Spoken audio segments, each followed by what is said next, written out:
Frères et sœurs bien-aimés en Christ, voyez la promesse que Dieu fit à Abraham. La promesse de cette multiplication de sa postérité avait d'ailleurs déjà été donnée à plusieurs reprises. Mais cet accomplissement de cette promesse est seulement venu par le fait qu'Isaac était offert. Parce qu'Abraham avait immédiatement obéi, alors l'Éternel lui est apparu et ainsi a ratifié l'alliance. Nous lisons dans Genèse 22, 16, « Parce que tu as fait cela et que tu ne m'as pas refusé ton fils, ton unique en bénédiction, je te bénirai et en multipliant, je multiplierai ta postérité comme les étoiles des cieux. » À présent, de cela, nous devons tirer quelques leçons et valeurs très concrètes. Premièrement, rien n'est véritablement établi jusqu'à ce que cela soit abandonné et que la marque de la croix y ait été apposée dessus. Avez-vous obtenu cela? Même si cela a pu vous être donné par Dieu, il y a toujours le danger que quelque chose en nous-mêmes empiète sur quelque chose que Dieu nous a donné. Nous nous immisçons dedans et en quelque sorte, nous nous l'approprions. Ce moi, cette chair. Oh oui, Dieu nous donne un ministère et ensuite nous mettons la main dessus. Et devenons jaloux au sujet de notre ministère. Et nous avons peur d'autres personnes se mettant sur notre chemin.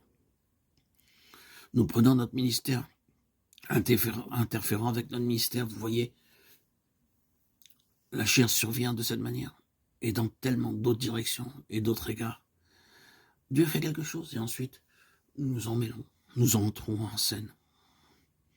D'une manière ou d'une autre, cette chair ne peut pas se tenir en dehors, même des choses que Dieu fait par miracle.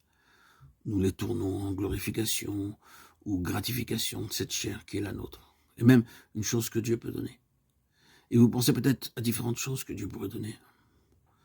Ne sera jamais établie, confirmée jusqu'à ce qu'elle soit cédée, et qu'elle connaisse la marque de la mort à nous-mêmes, et qu'elle soit uniquement vivante pour et devant Dieu. Et nous sommes seulement vivants pour et devant Dieu. Alors, quoi que cela puisse être, la croix est le chemin de la vie dans tout. Et immédiatement, la croix est annulée par n'importe quel aspect de cette chose sur lequel la croix dit non, non.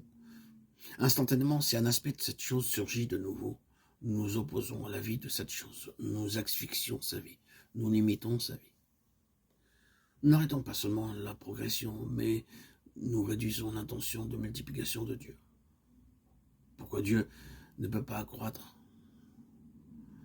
Comment se fait-il que dans toutes les premières années de l'histoire de l'Église, il y avait encore et encore une telle continuation dans la vie, toujours et encore dans la vie, et croissante, toujours croissante? Pensez seulement à tout ce qui s'est produit dans la courte vie de Paul, seulement les églises sur tout le monde connues alors, dans une courte vie. Après de 2000 ans, après le monde n'est pas encore touché par l'évangile. Eh oui, près de 2000 ans après. Le contraste est terrible. Et pourquoi? Pourquoi? La réponse est purement et simplement celle-ci, que d'une manière ou d'une autre, l'homme s'est introduit dans l'affaire de Dieu et l'a détourné à son propre avantage. Eh oui. Frères et sœurs en Christ, bien-aimés, la croix n'a pas été gardée dans sa place qui donne à Dieu une voie libre, dégagée et complète. C'est une leçon, bien-aimés en Christ, que vous et moi devons apprendre très profondément dans nos vies mêmes, que rien qui est donné ne croît en dehors du terrain profondément marqué par la croix, quant à notre propre chair et notre vie naturelle.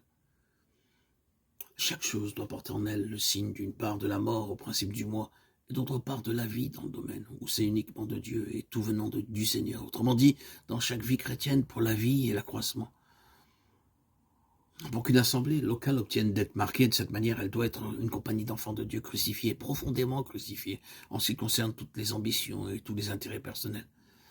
C'est uniquement comme cela, c'est le chemin de Christ, de façon si manifeste, dans son propre cas, le chemin de la croix.